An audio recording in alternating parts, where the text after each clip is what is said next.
And now to kick off the first block, we will play a video to introduce the main topics that we'll be discussing this afternoon, providing some context into the climate crisis and the energy industry's role within it.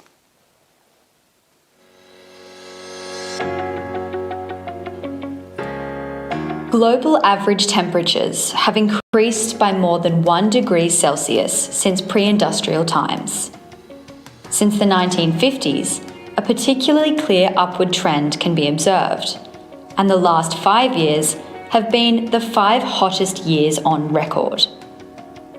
While an increase of 1.2 degrees might not sound too drastic at first, a changing climate results in extreme weather events, rising sea levels, altered crop growth, and disrupted water systems, to name just a few of the major effects. And while it's hard to estimate the exact costs, there is little debate that the annual damage is already in the billions. But the damage stretches far beyond financial losses. In a meta-study, the EU expects climate change to impact health, ecosystems, agriculture, water supply, and extreme weather events, meaning that premature mortality will increase, ecosystems will shift, yields will decline, water supply will decrease, and extreme weather events will become far more likely. But what's the underlying cause of this temperature rise? Well, human emissions of carbon dioxide, or CO2, and other greenhouse gases are the primary driver of climate change. The atmospheric concentration of CO2 has steadily risen since the Industrial Revolution. And for the first time, concentrations not only rose above 300 parts per million, but above 400. To slow down and eventually halt rising global temperatures, we need to stabilize concentrations of CO2 in the Earth's atmosphere. However, at present, global emissions continue to rise. And without drastic change, we are on track to drive up the temperature by 3 degrees Celsius. To limit the temperature increase to 1.5 degrees, we have to reach net zero emissions by 2050, and from there on in, capture more CO2 than we emit. Long story short, with around 40 gigatons of net emissions in 2020, we are far off net zero, and it will require systemic change to get there. On the plus side, leadership around the world has recognized this issue. And in 2015, 196 parties signed the Paris Agreement, a legally binding international treaty on climate change that aims to limit global warming to well below 2, preferably to 1.5 degrees Celsius, compared to pre-industrial levels. The goal is to achieve a climate-neutral world by 2050. This goal requires drastic reduction in emissions. The spotlight here is on the energy industry, which accounts for 73.2% of global greenhouse gas emissions, and thus provides the greatest opportunity for change. It is therefore imperative to phase out the use of fossil fuels.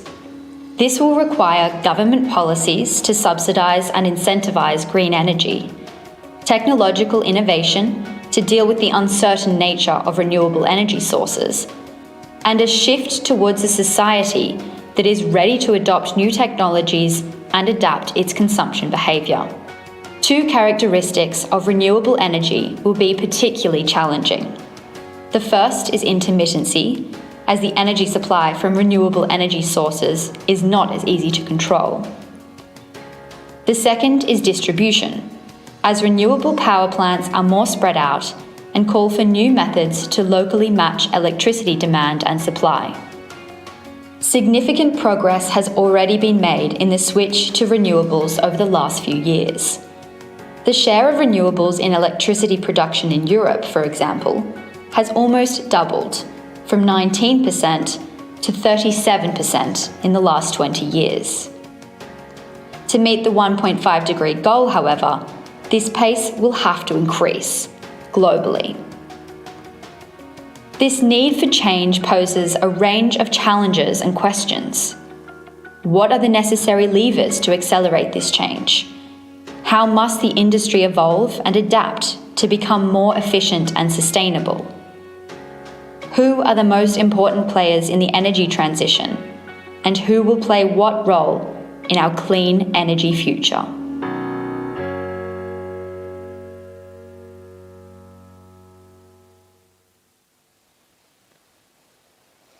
That provides a fitting introduction to our first keynote speaker for gridXdays, who is a very esteemed researcher and science communicator, here to talk about how we can still make it, and the need to take urgent and drastic action to curb climate change. Stefan Rahmstorf holds a PhD in oceanography and since 1996 has been working at the Potsdam Institute of Climate Impact Research, focusing on the interaction between oceans, global warming and natural climate change. He's been a lead author of the IPCC report and became the first non-American scientist to receive the Climate Communication Prize from the American Geophysical Union. Stefan, it is an absolute honour to have you here with us today. My pleasure. So without further ado, I believe you have a presentation planned. Please take it away. Yes, excellent. Thank you very much for the invitation. This is a really exciting meeting, and I want to use half an hour to familiarize yourself with the latest in climate science.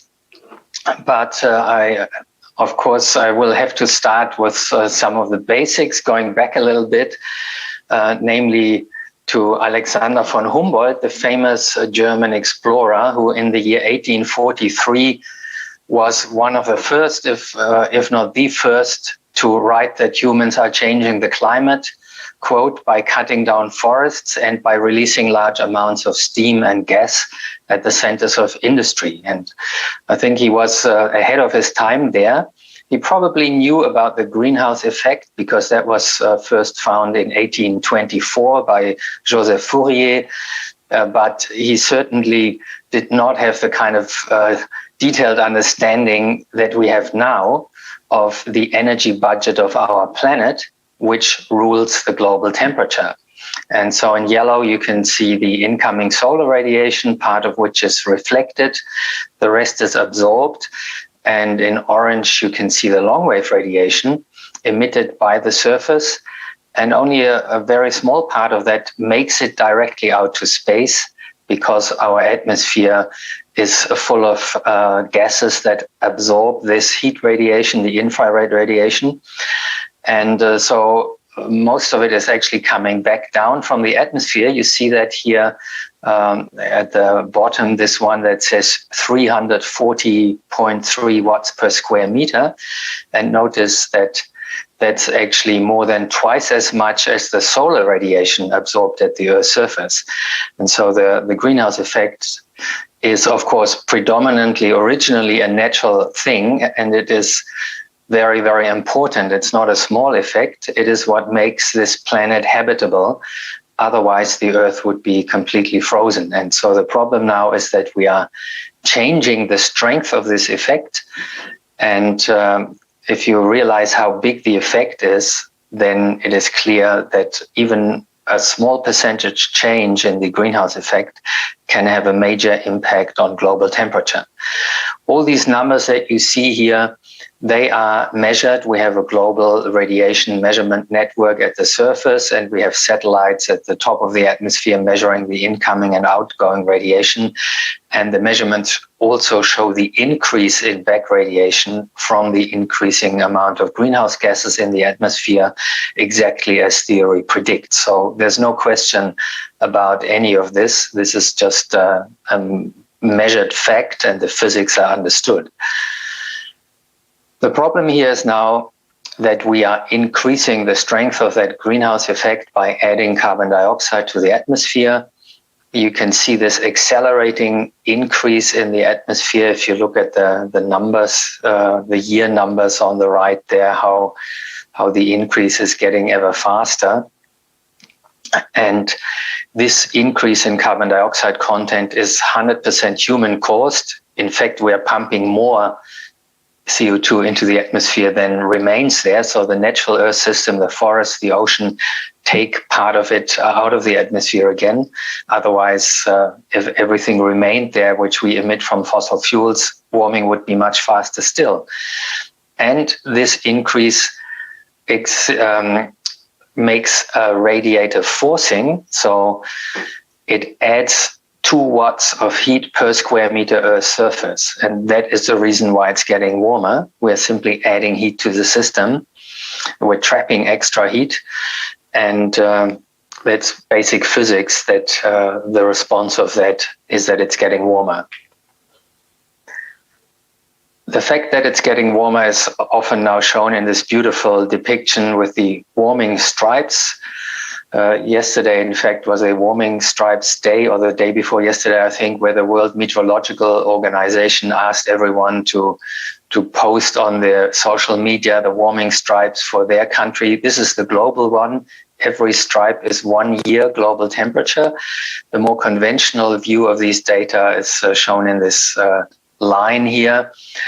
And it's clear that we have been through a warming by about 1.2 degrees centigrade since the late 19th century. This warming was predicted early on. The first official expert report to the then US President Lyndon B. Johnson came in 1965, the famous Revell report, which predicted everything what's happening now, basically global warming, ice melt, sea level rise due to fossil fuel burning. And in 1988, NASA scientist Jim Hansen famously stated in the United States Senate that global warming is here now. We can actually see it in the data, what has long been predicted. And for quite a few decades now, more than half a century, global warming is actually proceeding exactly as predicted by science. If we look at the amount of warming since then, since the mid-20th century, and how much of that is human-caused, we find that actually all of it is human-caused. Within the error bars that you see here, it is all of it. If you take the exact estimate here, seriously, the best estimate, then that is that human-caused warming is actually slightly more than we observe, because natural factors have counteracted it a little bit, especially the decline in solar activity and solar luminosity since the mid-20th century has counteracted a little bit of the warming that we have been causing. I'm actually a paleoclimatologist. I've been working on natural climate changes in Earth's history, on ice age cycles, for example, since the 1990s. And of course, there's a big community of over 1,000 scientists doing that. And the fruit of decades of paleoclimate research, collecting sediment cores from the deep sea, ice cores, and other sources of data, now allows us to reconstruct the global average temperature since the height of the last ice age, which was about 20,000 years ago. And you can see the warming into the Holocene by about 4 degrees, the Holocene optimum about 5,000 before Christ, and then a very slow cooling trend. This is, of course, caused by the Earth orbital cycles, the Milankovitch cycles, the shortest of which has a period of 23,000 years. And very likely this cooling would have continued, this very slow cooling, had we not bent around this curve drastically with the beginning of industrialization. And temperatures are now most likely warmer than any time in the Holocene, and that's in the history of human civilization and the history of Homo sapiens sapiens. So also the speed at which the warming proceeds here is by a huge factor faster than anything that we have seen in natural warming in the Earth history as far as we have data available. So we are catapulting ourselves out of the Holocene, the period of stable climate in which human civilization was able to thrive. Now, what we feel first and foremost is, of course, the extremes. We don't have a sensory organ for annual mean temperature or so. These are computed quantities, of course, but the extremes is what we feel directly. And for example, heat records.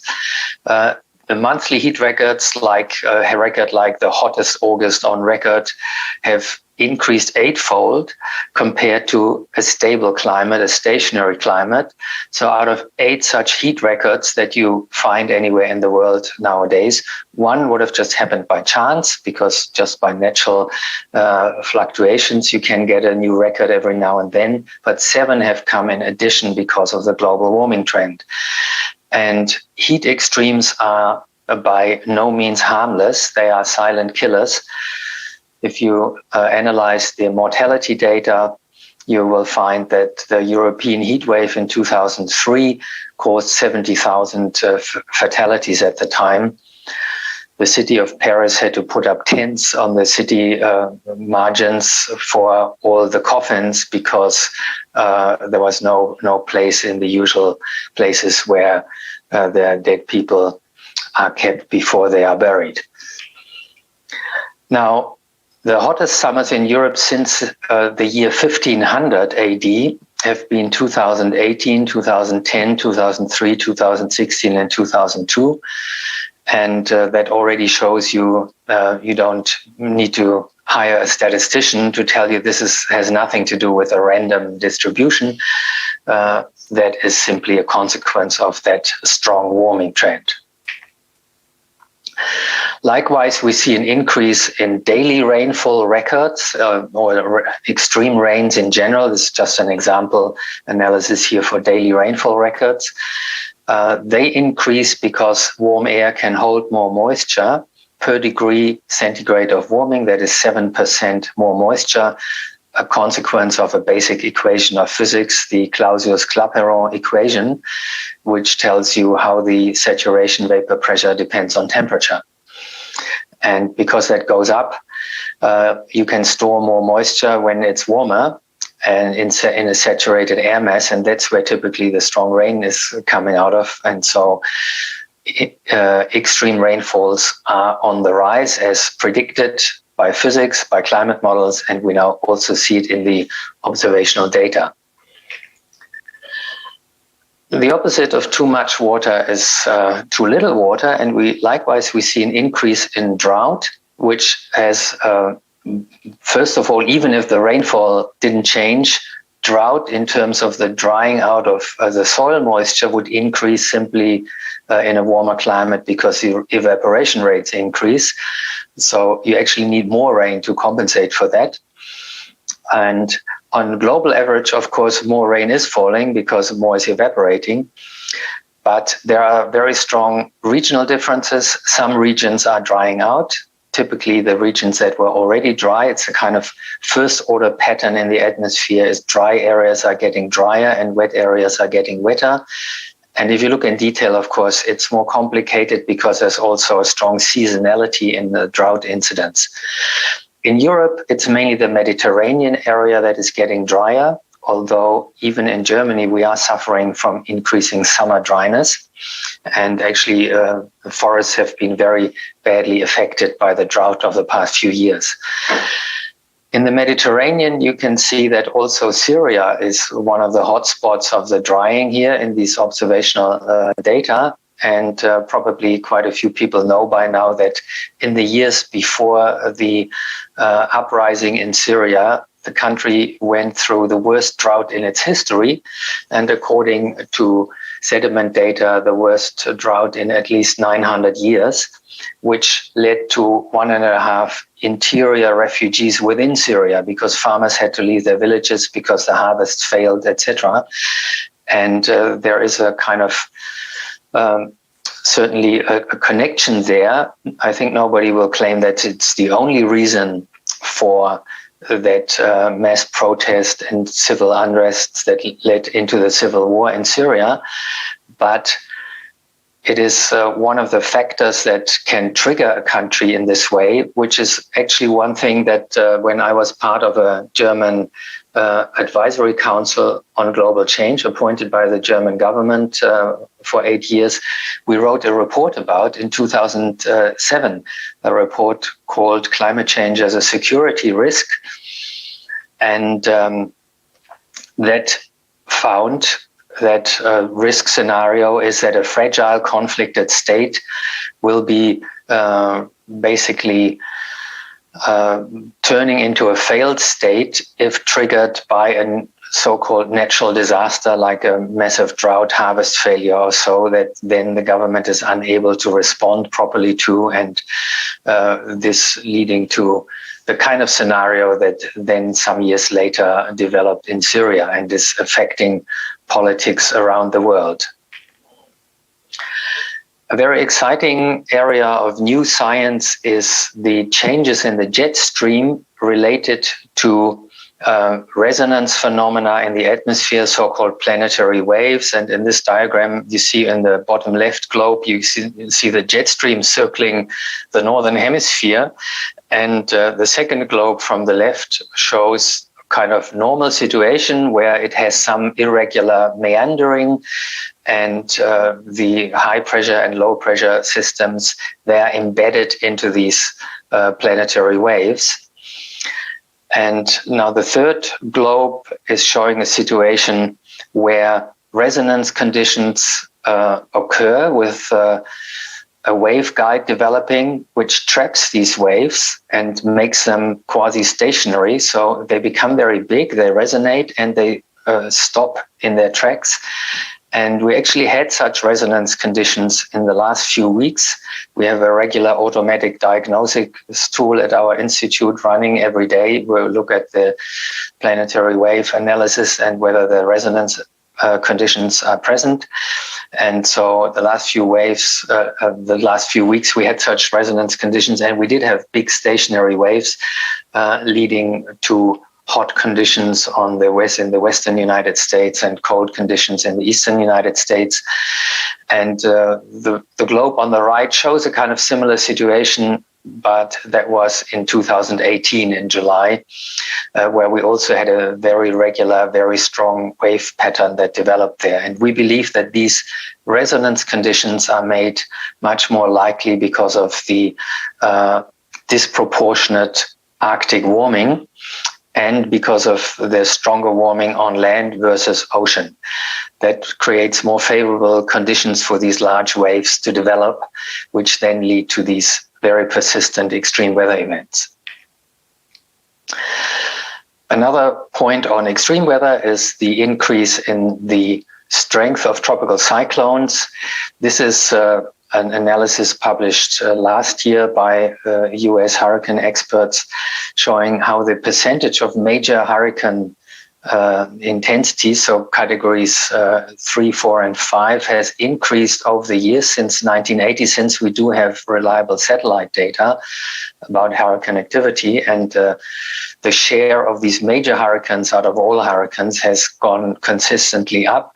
This is something climate scientists have predicted for a long time, because the energy of these tropical cyclones comes out of the oceans.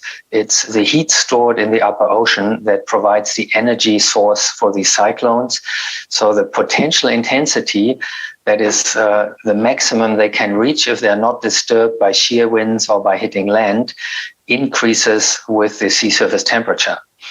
And so the actual hurricane intensities are also increasing, as the data, the most recent analysis show.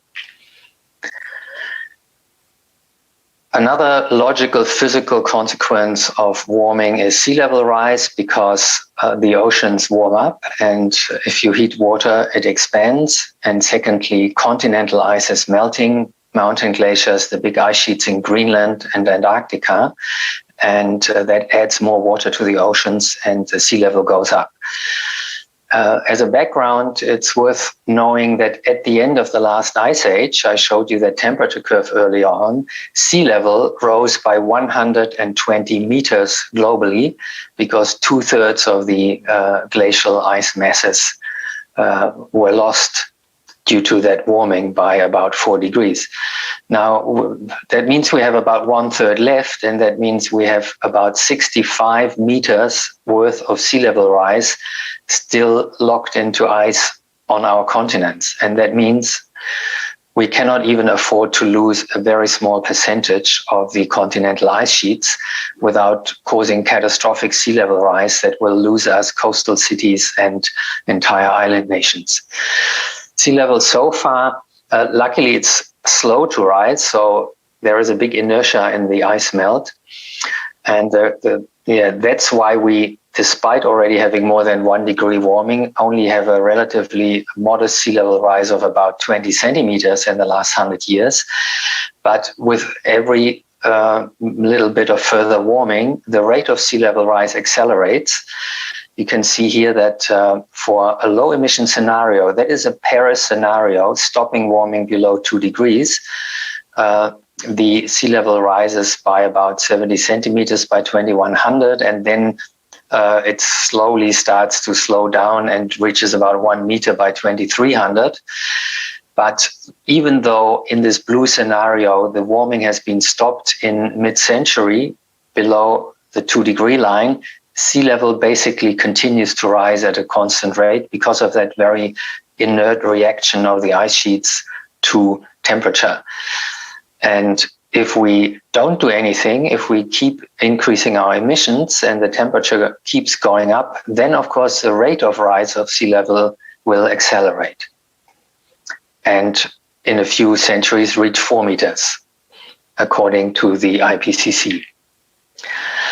And you can imagine what this means to places like this, the Maldives.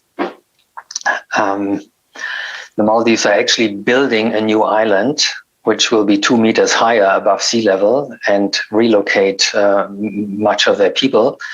That, of course, is not possible for many coastal locations. You need very shallow ocean with plenty of sand at the bottom that you can just pile up to build a new island. In most places, it's very difficult to do anything about the rising sea level other than just giving up coastal cities. Another oceanic change is this pattern that you see here that is what a climate model predicts. This one is from Princeton, very high resolution climate model. For a CO2 increase, you see a peculiar cooling south of Greenland of the ocean surface temperatures and a very strong warming of the North American coast there.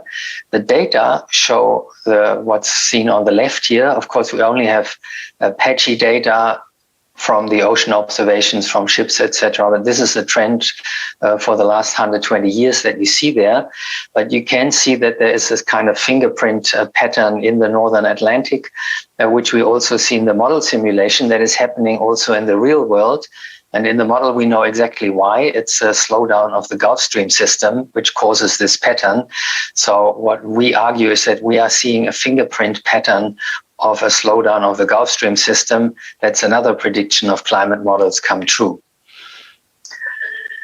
Let me say a few words about tipping points, because they are much debated in the public and few people understand what they exactly mean. This diagram is actually quite in a way, a drastic artistic representation, but in terms of physics, it's very accurate. Imagine this ball rolling in a pot here, and if you push it a little bit to the right, it will roll back to the center, pulled by gravity. So there's a restoring force that brings it back. So this is a kind of stable system, but it does have a tipping point right here. If you push the ball beyond that point, then it won't roll back. It will start rolling by itself in the other direction, in this case here in the fiery abyss. But you don't have to take this so literally, but it illustrates what a tipping point is. It is the point where the further evolution becomes self-amplifying, whereas before that, the evolution of the system was kind of stable. It was always tending to go back to a stable equilibrium. And this is very standard in any kind of nonlinear physics, that this kind of tipping point occurs, and it occurs in the climate system as well. We published a review of this just less than 2 years ago in Nature. an overview over the various tipping elements, as we call them. That's the parts of the climate system that exhibit this kind of tipping point behavior. And you can see there's quite a few of them. The Atlantic Ocean circulation is part of it. The Amazon rainforest has a tipping point where it basically starts to dry up and then probably go up in flames. The term tipping point and tipping behavior is, of course, well known from ecosystems. But as I mentioned, it's also very prevalent in physics. Example, just to give you one specific example, Greenland ice sheet is melting and it has a tipping point because of the ice elevation feedback. This ice sheet is 3,000 meters thick. That's why the surface is in the very cold, higher reaches of the atmosphere, like in the high mountains. And when it melts back, the surface gets lower and lower. And this process then, of course, leads to the surface getting into warmer air and melting even more. So it's a self-amplifying effect of warming and melt back of the ice sheet. And that is there is a tipping point where this becomes just a vicious cycle, and you can't really stop it even if you stop global warming, you won't stop the melt back of the Greenland ice sheet. If the Greenland ice sheet is lost altogether, this will be 7 meters global sea level rise. The tipping point is somewhere between 1 degree global warming, and 3 degrees. We're already at 1.2, so we're in the risk zone where we could pass that tipping point anytime, or maybe we already have passed it. You couldn't even tell for sure because nothing very drastic happens at the point where you pass this tipping point. It doesn't mean the melt back gets suddenly faster or so. It just means from here on, it will just continue until the entire ice sheet is lost, even if you stop further warming. Now, what can we do? How can we get this under control? The goals are good that were agreed in Paris, exactly 50 years, by the way, after that first Revell report from 1965 that predicted all this, the consequences of fossil fuel burning. And the Paris Accord has sharpened the previous agreement of a 2-degree limit to a well below 2 degrees, and hopefully at least stopping warming at 1.5 degree, because it was realized in the light of new science that us scientists basically had underestimated the consequences in earlier years, and we now realize that stopping warming at 2 degrees is not enough to avoid a dangerous climate change, and that's why that goal was sharpened to 1.5 degree aspiration. Can we still hold that line? My answer to that would be yes. There's often the misunderstanding that more warming than 1.5 degrees already baked in by the past emissions, but that's not actually what the science says. It is true that there is thermal inertia because of the ocean heat storage. The system is kind of lagging behind what you've already formed. Yeah, I was just pointing out that the simple formula proposed right after the Paris Agreement is to cut emissions in half every decade. And then we would cut them from 40 gigatons per year in 2020 to 5 gigatons in 2050. And we can hope to ramp up carbon dioxide removal from the atmosphere up to 5 gigatons per year, and that would mean climate neutral. I do think that's very optimistic, though, that we could get so much negative emissions by that time. I think we might have to actually reduce the positive emissions, so I mean the real emissions faster. And I just, at the bottom here, you see a number of just a small sample of the policy measures needed to achieve this transformation of the energy system and climate neutrality. These are just a few examples. I was at a conference on Monday in Germany by the Foundation for Climate Neutrality here, which presented a handbook with 50 measures, policy measures by the German government that would actually bring down our emissions to climate neutrality by 2045. And it's worth taking a look. None of these things is really surprising. For a long time, for many years, all the policy measures that are needed have been debated, and the point now is to implement them. And we have to be really fast because every delay is very costly. We have, had we started right after the Paris Agreement 2015, so in 2016, with lowering the emissions, we could have followed that green track and reach zero just before 2050 and still land at 1.5 degrees.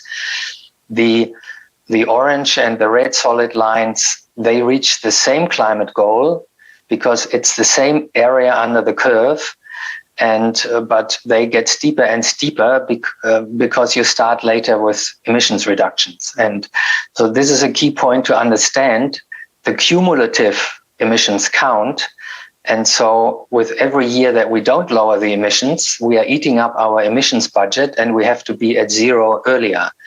So the key strategy is to lower the emissions as fast as possible now to gain a little bit more flexibility towards the end where the emissions are coming that are very hard to get rid of, like agricultural emissions. And if we just delay another 5 years, the red curve, then basically there's no more chance to reach the 1.5 degree goal. We would overshoot it. And that is what we're up against. We have simply delayed for too long, and now it has to go really, really fast. And that's thanks to all those lobbyists that were spreading misinformation about the science. That makes it all much more expensive now. With that, I'm at the end. Just to sum up, global warming is unequivocal. It's ongoing. There's no doubt about this. It's human cause. There's no scientific doubt about this. And the impacts are not subtle. See all the weather extremes and around the world already. It's not a prediction. We're right in the climate crisis. And to stop the global warming well below 2 degrees is a race against the time now to reach zero emissions. Thanks to all those people that delayed this and doubted the science and all these things. The government commitment to actually reach the Paris goals is far too weak.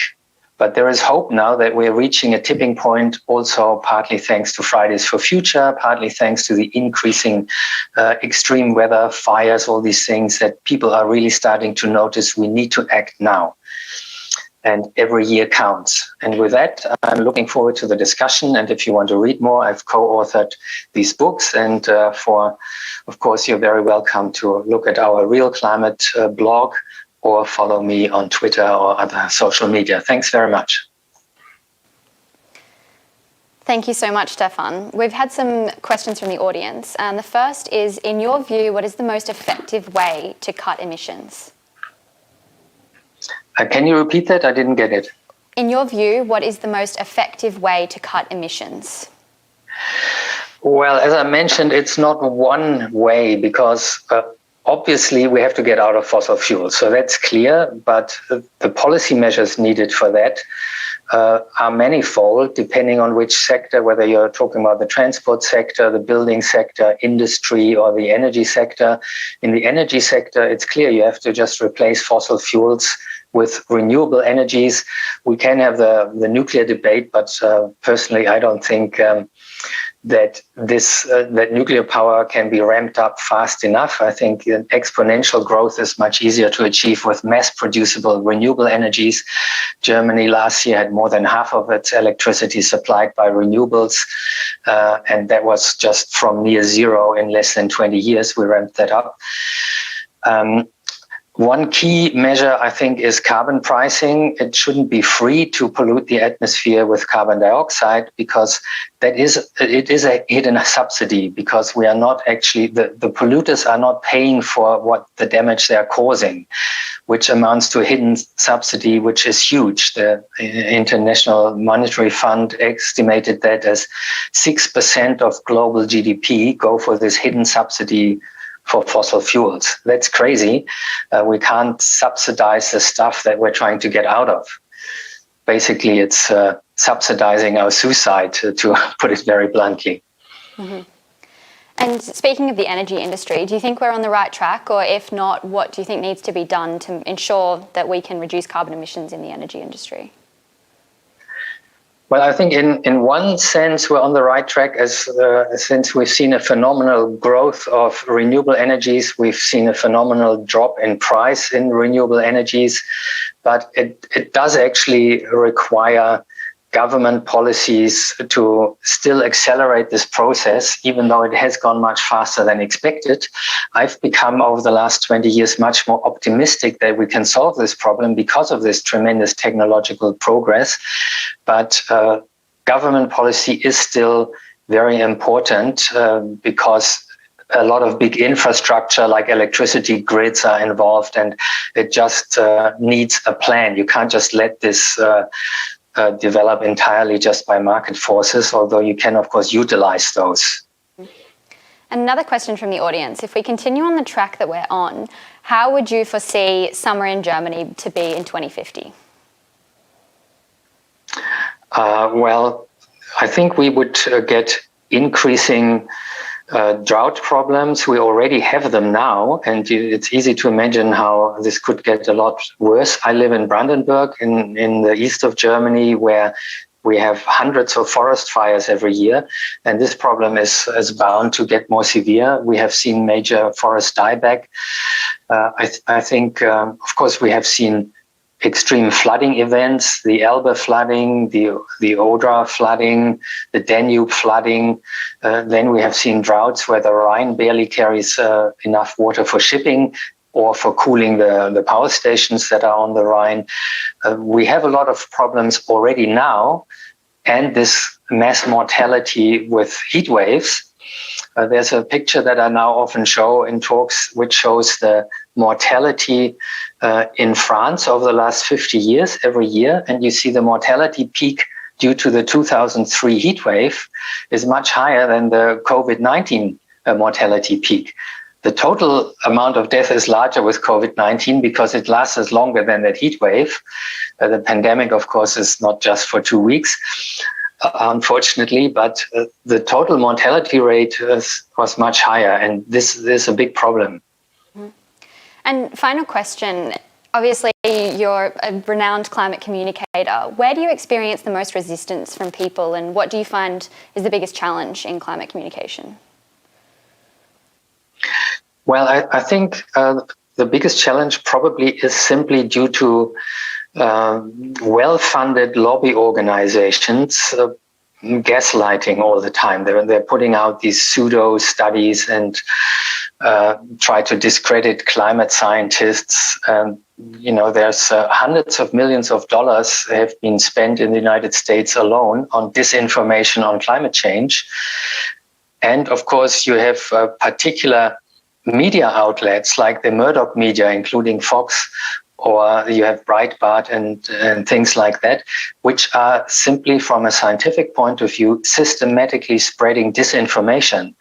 And I think this is the biggest obstacle to actually solving the climate crisis. Well, that's definitely a big part of what we're trying to do here, is try and get the right information out there and spread the word. So thank you so much for coming today, Stefan. It was really insightful, and we're really grateful that you could make it. My pleasure. Thanks. Have a good remaining conference. Thanks very much.